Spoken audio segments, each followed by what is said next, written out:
सारे पीछे अपने दुकान में करें। कितनी दफा आपको बताया है कि हटाएं?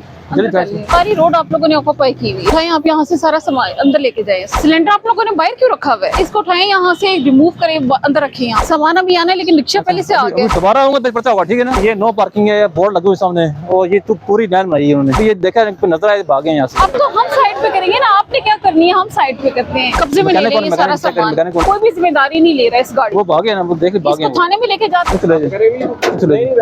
गाड़ी दिखाएंगे। लोग तो गाड़ियाँ ना लगाए और आप लोग लगा ले यहाँ पे। क्यों बात बंद हुआ? आपने लगाई है यहाँ पे, जगह किससे बंद की है? यहाँ से दुकान अंदर है ना, बात तो नहीं दुकान ना कि रोड दुकान है आपकी। सामान भाई अंदर गए, ये फुटपाथ है, आप अंदर गए। आप ID कार्ड दें अपना। किसका सामान है ये? किसका सामान है ये? कौन उठा रहे हैं? हमें तो कोई नजर नहीं आ रहा जो उठा रहा हो यहाँ पे। ID कार्ड नहीं देते तो साथ उठा